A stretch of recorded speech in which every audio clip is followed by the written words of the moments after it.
how you doing? Justin Sandico here. Welcome to the Folk Fingerstyle module. In this series of lessons, we're going to be looking at lots of different folk guitar techniques. Predominantly, I guess we're going to be looking at the picking hand, learning some specific finger picking patterns that you can use in folk music.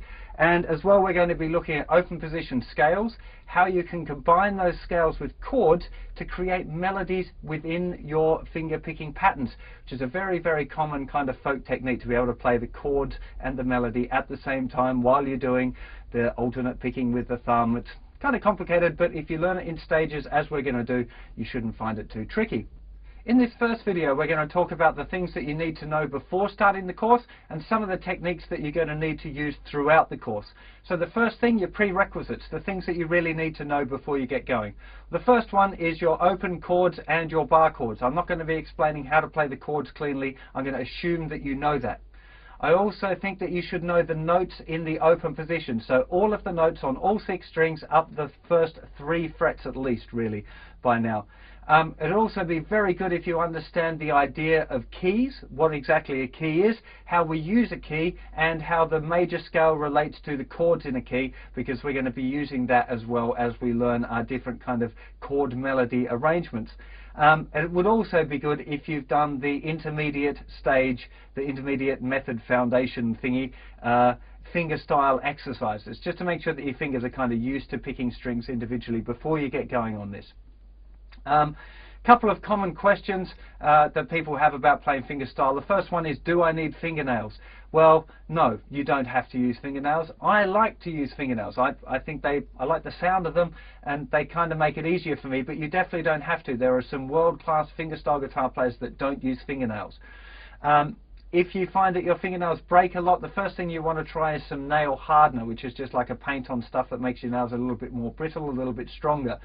If you're playing steel string guitar, you might end up needing to go for acrylic nails, which is what I have. These kind of, they're not really stuck on, they're kind of painted on, but they're quite thick plastic coatings on the fingernails, which if you're playing a lot of fingerstyle guitar on a steel string guitar, you might need to go down that route. A lot of kind of professional and semi-professional players do, but no, you don't have to use fingernails. So if you haven't got any fingernails, don't worry about it. Now, really important thing that we're going to use throughout the whole course is this idea of fingers being assigned particular strings. Now, it's not like this all of the way through playing fingerstyle guitar, and even during this course I'm going to show you some exceptions to the rules, but it's a really good idea to have as a default setting that the thumb is going to be playing the thickest 3 strings, and the 3 fingers, fingers 1, 2 and 3, are going to be playing the thinnest 3 strings. Now, we don't really use our little finger. Well, at least I'm not going to be showing you any stuff using your little finger. Some people do, but not very many. Most people just use their thumb and fingers 1, 2 and 3. Let's go to a quick close-up and just have a look at the way that these fingers are going to sit on the strings. Okay, so just to make sure that we're totally clear on that, thumb is going to be taking control of the thickest 3 strings. So the thickest string, the 5th string, and the 4th string. First finger is going to be playing the 3rd string, second finger is going to be playing the 2nd string, and the 3rd finger is going to be playing the thinnest string. Now, it's that way nearly all of the time. If I just playing a bit,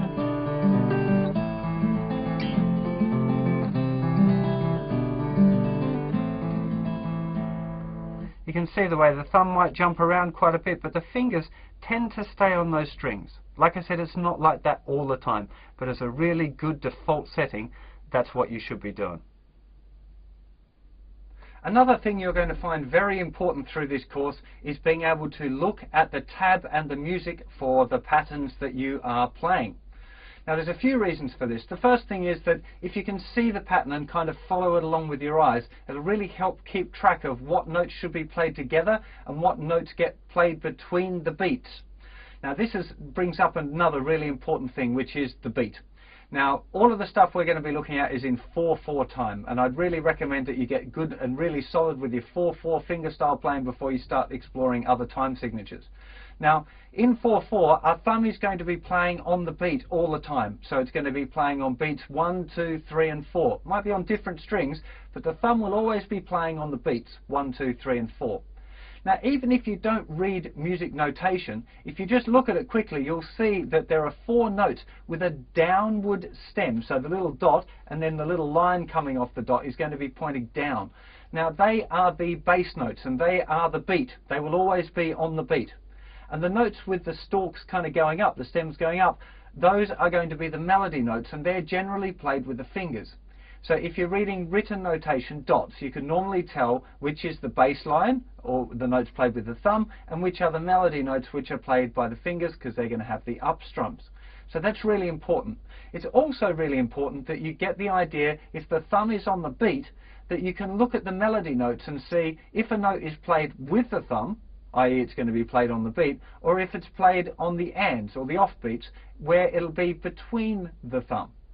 Right? That's really, really important. And I'm going to coach you through a lot of this now. All of the patterns that we're going to do are going to be really slow, and I'll take you through it. But it's a really good idea to be aware of how that works, so that when you come to make up your own patterns or you're doing more advanced stuff, that you get the idea of looking at things always as either on the beat or off the beat with the thumb, or between the notes that the thumb plays. It'll really, really make life a lot easier for you. So whenever you're looking at the patterns, make sure that you get the pattern written down in front of you. Those lovely people that have bought the DVD, you'll have an e-book to print out, so make sure you print that out. Maybe grab a pencil as well, so you can write any notes in, maybe write the rhythms or the counts or whatever if you need to. If you've stumbled across this video on YouTube, you want to get over to justinguitar.com, click on the lesson index, find the folk fingerstyle section, and go to the individual lesson so you can see the sheet music while you're practicing it. It'll really make a big difference. So make sure you check that out. Now, a couple of last little things. You'll find sometimes on written fingerstyle notation this P-I-M-A, and that is the kind of the classical notation for the fingers. P being thumb, pulgar, I index, M medio, and the A for annular, I think it is. I tend to use thumb, first finger, second finger, third finger, because I think it's simpler and it makes more sense than to me explaining stuff. So that's what we're going to be using. If you want to reference some other fingerstyle stuff, you might need to know that explained on the website. And the last thing is anchor fingers. Now, a lot of my favorite guitar players use their little finger as an anchor. It kind of rests on the body of the guitar, and then they play fingerstyle. And to be honest, if I had a long enough little finger, I would probably do the same thing, but I don't. I've got a really stumpy little finger, so it just doesn't work for me, because if I do that, all my fingers get too cramped up. Now, there are a few techniques as well where using an anchor finger could be a hindrance, but lots of great guitar players use one.